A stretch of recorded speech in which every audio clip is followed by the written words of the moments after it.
Bonjour à tous, je vous propose aujourd'hui une explication linéaire de type bac du dernier poème du recueil Mes forêts écrit par Hélène Dorion.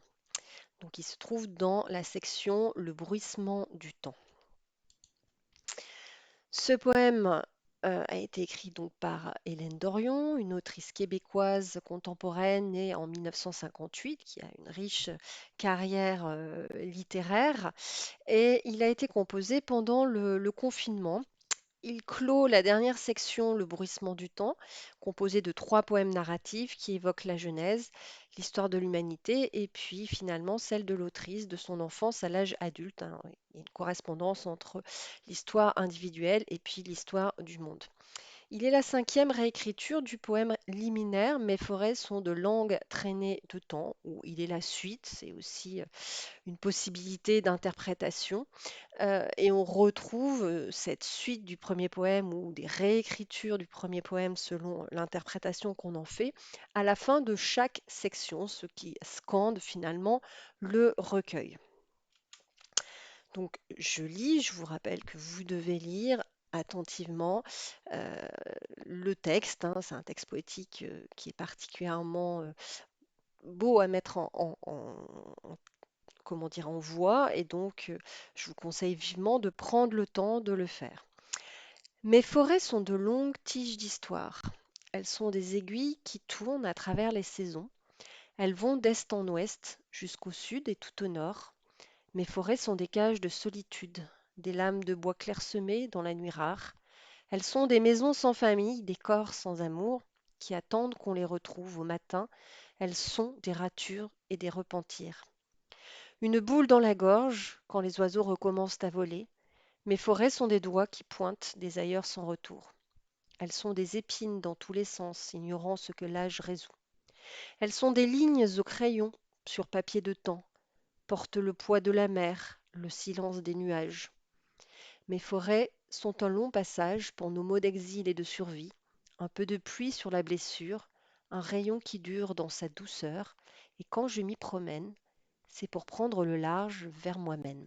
Et c'est donc sur ces deux vers que se termine le recueil Mes forêts. Donc, j'évoque rapidement le mouvement, hein, n'y passez pas trop de temps à l'oral parce que vous risquez de manquer de temps, mais c'est important quand même pour bien comprendre le déroulement. On est dans un texte qui est très métaphorique, donc qui prête vraiment à interprétation, et c'est bien d'y trouver une unité, un mouvement qui permette de diriger l'explication et de ne pas faire des remarques stylistiques un peu déconnectées, décousues. Donc on commence par l'évocation d'une étendue, d'une ouverture spatio-temporelle du vers 1 à 5, qui devient bizarrement quelque chose synonyme d'enfermement. On imagine pour l'autrice confinée, en tout cas c'est mon interprétation. Elles deviennent malgré tout un espace de projection pour les sentiments de l'autrice et finalement d'accoucher du poème vers 24-25 et de trouver un espace de liberté à l'intérieur de soi. Ce sont les deux derniers vers. Voilà, donc on a quand même une sorte de promenade finalement dans cette forêt qui part de peut-être d'un sentiment de solitude, d'isolement lié au confinement, à quelque chose de plus positif qui est un espace de liberté qui s'ouvre grâce à l'écriture. Donc ma problématique sera comment ce poème traduit-il la solution trouvée par la poétesse pour dépasser la sensation d'enfermement qu'elle a ressentie, j'imagine, lors du confinement qu'elle a passé dans la forêt, hein, puisqu'elle vit, elle a beaucoup vécu entourée de forêts et pendant le confinement, elle disait qu'elle s'était encabanée pour reprendre une expression québécoise. Donc, j'ai un petit peu découpé, hein, de façon différente des strophes le texte pour essayer de trouver comment dire, une cohérence, hein, une progression. Donc on voit bien que tout d'abord, on a une idée d'étendue spatio-temporelle, hein. Ce sont de longues tiges d'histoire, des aiguilles qui tournent à travers les saisons. Elles vont d'est en ouest jusqu'au sud et tout au nord. Donc vous voyez qu'on retrouve la métaphore toujours construite de la même manière avec le sujet méphoré, le verbe être, ce sujet d'ailleurs avec ce pronom personnel mais qui est intéressant à interpréter. Il ne s'agit évidemment pas d'une possession, mais de quelque chose qui évoque une relation peut-être privilégiée. Et donc un attribut du sujet qui va varier un petit peu dans l'ensemble de ces poèmes, de ces réécritures. La métaphore, du coup, évoque une idée de temps qui est récurrente dans l'ensemble du recueil et notamment dans les versions 1 et 3, hein. Mes forêts sont le bois usé d'une histoire. Vous voyez qu'on retrouve ce terme histoire. Et donc, il est intéressant de voir comment l'autrice entremêle à chaque fois des champs lexicaux qui appartiennent à la nature, notamment dans le non-noyau tige, et d'autres au monde humain dans les expansions, complément du nom relative, tige d'histoire, aiguille qui tourne, vous voyez que tige, aiguille renvoie à des éléments de la nature, de la forêt, et puis les expansions du nom appartiennent au monde humain, au concept humain. Hem et donc ces concepts, humains évoquent, le temps avec, l'histoire, un temps, linéaire, tandis que les aiguilles peuvent, par leur polysémie, évoquer aussi bien les aiguilles des conifères que, les aiguilles, d'une montre, et évoquent plus un temps, cyclique, et évoque ce mouvement cyclique qui revient assez régulièrement également dans l'œuvre d'Hélène Dorion. Et ce mouvement cyclique du temps est également celui des saisons au vers 3. Enfin, au vers 4 et 5, on voit apparaître l'énumération des points cardinaux qui donc donne une impression d'étendue dans l'espace, hein, étendue dans l'espace qui fait écho à l'étendue dans le temps. Les forêts symbolisent cette histoire du monde, de l'homme qui a été retracée à grands traits, je vous le rappelle, dans les trois poèmes précédents. Donc voilà, il y a une idée d'espace, d'ouverture spatio-temporelle. Et pourtant, dans la même strophe vont être évoquées des idées qui, au contraire, évoquent l'enfermement, quelque chose qui peut éventuellement être interprété comme le reflet de ce qu'a pu vivre l'autrice pendant le confinement. Donc on retrouve de nombreuses lignes verticales avec ces cages, les lames de bois. Évidemment, ça rejoint l'idée des tiges. Donc vous voyez que le poème est très finalement imagé. Si on imagine ce qu'on voit, ce sont beaucoup de lignes, des lignes verticales, mais aussi horizontales, comme on va pouvoir le voir avec les ratures. Et donc tout cela va évoquer cette cage, cette prison que peut devenir la forêt. Et on peut parler ici d'un hypallage, et c'est vraiment une figure stylistique qui revient régulièrement dans l'œuvre, puisqu'on associe euh, un mot concret, hein, cage, avec le terme plus abstrait de solitude qui, lui, normalement renvoie à un homme, hein, et pas à un objet. Donc, c'est pour ça qu'on peut parler d'hypallage. Donc on voit bien que ce passage se caractérise par une idée de lourdeur, de souffrance, avec le mot lame qui bien évidemment peut évoquer les lames de bois, donc des choses verticales, mais qui peut aussi évoquer la lame de couteau. Pour moi, je l'entends comme un lieu qui devient un lieu de solitude forcée dans la mesure où, pendant le confinement, eh bien, on ne peut pas rejoindre les autres êtres humains, d'où le champ lexical de la solitude. Solitude, clairsemée, rare, sans famille, sans amour. Donc, vous voyez que l'anaphore de la préposition sans qui évoque une idée de manque, d'absence, hein, va rejoindre d'ailleurs le le moment évoqué, la nuit, qui est absence de lumière, et tout cela s'accorde évidemment avec la lourdeur de ce vécu, avec cette sorte d'ambiance lugubre, cette idée de temps suspendu aussi, hein, que nous avons tous connu, avec cette relative qui attendent qu'on les retrouve. Et même l'écriture, puisque l'autrice tisse sans cesse des liens entre son rapport à la forêt et son rapport à la poésie.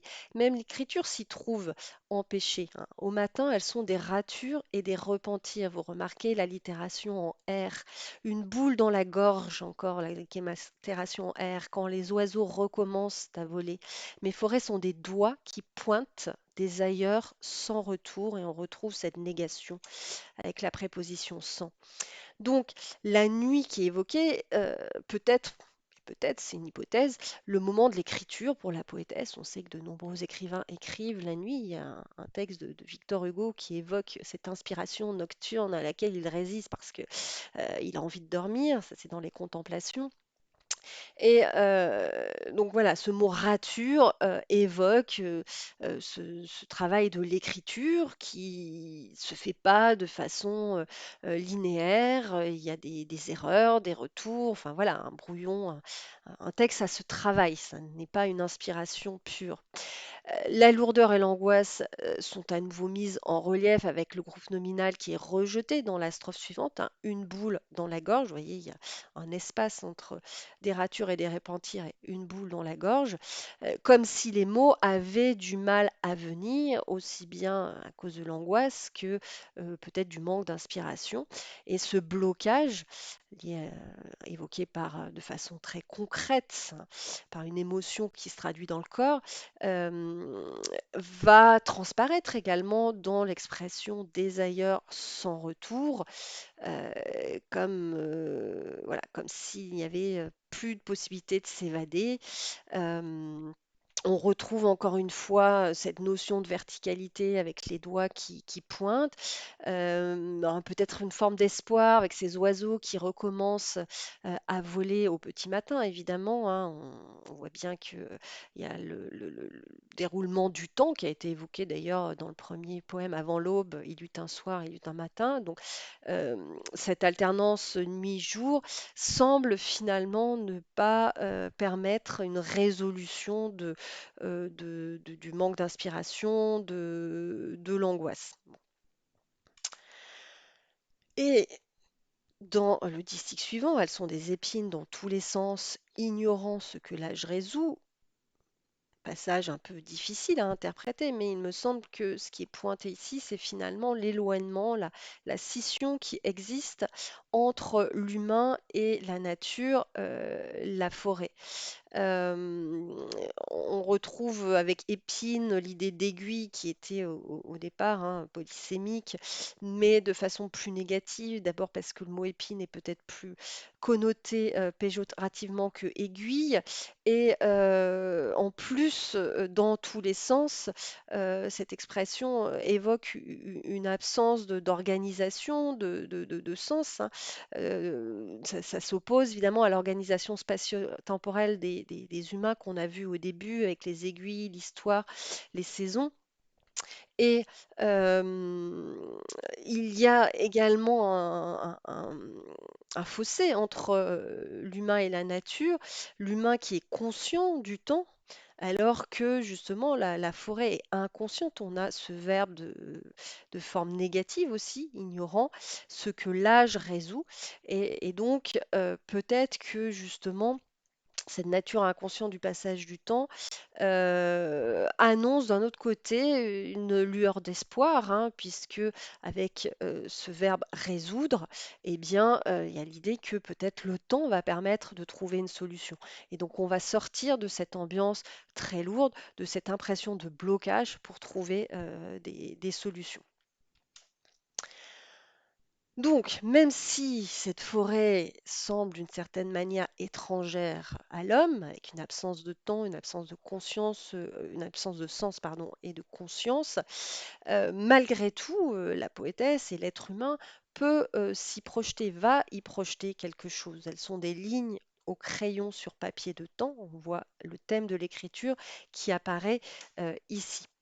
Euh, là, les arbres qui évoquaient par leur verticalité auparavant les barreaux d'une cage deviennent quelque chose de plus positif, d'humain, des dessins, peut-être aussi des lignes, vous savez, les lignes que tracent les prisonniers pour compter les jours, pourquoi pas, mais ça peut être aussi un support d'écriture, et la nature va devenir finalement le reflet d'une intériorité, va devenir une sorte de livre.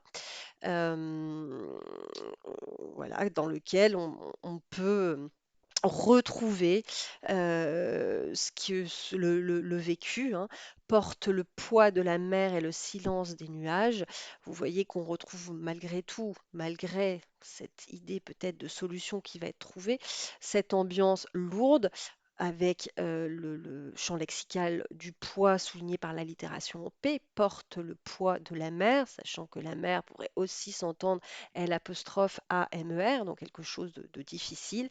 Le silence des nuages, on est toujours quand même dans une idée de négativité, d'ambiance lourde. Mais, mais l'être humain va y trouver, et la poétesse surtout va y trouver une source d'inspiration et de réconfort dans ce moment difficile, un ce long passage qui peut évoquer plein de choses, qui peut évoquer le passage du confinement, enfin un moment un peu long qui est une étape. Ça peut être le long passage, on peut penser comme il y a la Genèse précédemment du peuple hébraïque, hein, qui fuit en Égypte. Enfin, il y a cette idée de passage. D'ailleurs, le mot Pâques, hein, veut dire passage. Le passage, pour moi, c'est aussi éventuellement l'accouchement, la gestation. Donc, il y a plein de choses qu'on peut mettre là-dessous, avec toujours cette idée de temps long. Donc, la forêt va finalement devenir ce qui permet d'accoucher un poème en gestation dans un temps de souffrance souligné par les mots exil et survie. On entend des sonorités dures, des allitérations et des assonances en i. La vision négative de la forêt, peu à peu, qui était perçue donc comme une prison, peu à peu s'adoucit, hein. On a une association d'éléments naturels antithétiques, la pluie et le soleil, qui viennent mettre du baume au cœur avec cette expression sur la blessure. Les associations de sonorités, on a la rime entre blessure et dur. Il y a très peu de rimes, hein, voilà, dans ce texte, donc quand il y en a une, il faut la repérer. Donc cette rime assez dure s'associe à des allitérations en P et en D qui sont quand même assez violentes, hein. Le P et le D souvent sont associés à de la violence.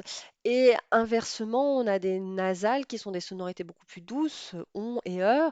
Et donc tout cela souligne finalement la possibilité de dépasser la dureté du moment grâce à un apaisement retrouvé, même si cet apaisement ne se fait pas sans difficulté. Et donc, on clôt avec ces trois derniers vers qui clôt non seulement le poème, mais le recueil, et qui permettent de comprendre, hein, le message de l'autrice qui trouve dans cette forêt un espace propice à l'introspection. Et quand je m'y promène, c'est pour prendre le large vers moi-même. Donc, après avoir évoqué la sensation d'enfermement, on voit que la poétesse trouve une ouverture qui n'est plus une ouverture vers l'extérieur, cet extérieur qui nous est un petit peu interdit, hein. Souleymane Diamanka a écrit un poème aussi sur le confinement qui est interdit d'horizon, voilà. Mais du coup, la liberté se trouve vers l'intérieur, comme le montre la métaphore, prendre le large vers moi-même. Donc il y a une ouverture qui est possible vers l'intérieur, qui est soulignée par la littération R, hein, large, vers, prendre. La forêt permet donc de dépasser, ou peut-être que l'écriture permet de dépasser cette expérience de l'enfermement, de l'exil loin du monde, pour trouver un espace de liberté intérieure. Il y a une correspondance entre la promenade extérieure, quand je m'y promène, et puis le mouvement vers l'intérieur. Tout ça s'exprime évidemment dans l'écriture, Vous pouvez penser au poème qui finit la première section, hein, également avec un tercet à la première personne. Il y a une correspondance. Si peu me fait vivre quand c'est plein d'étoiles et que s'avance le poème. Donc il y a vraiment cette idée que la nature est un espace d'inspiration qui permet d'accoucher de ce qu'on a en soi, hein, de cette poésie. Donc en conclusion, je dirais que le poème constitue donc la dernière réécriture du poème liminaire ou la dernière suite, ce poème liminaire qui commence par l'anaphore du groupe nominal Méphoré. Il évoque une relation assez ambivalente, comme on peut le voir d'ailleurs tout au long du recueil, entre la poétesse et cet espace naturel, un peu sauvage, qui, comme dans les contes, peut devenir un lieu effrayant, étranger à l'humain, associé à la nuit, aussi bien qu'il laisse, justement parce qu'il est éloigné du monde humain et civilisé, une possibilité de se retrouver, hein. Cette solitude peut finalement être un moment privilégié pour se retrouver et s'engager dans une démarche d'introspection. Voilà pour cette explication. Je vous souhaite de bonnes révisions.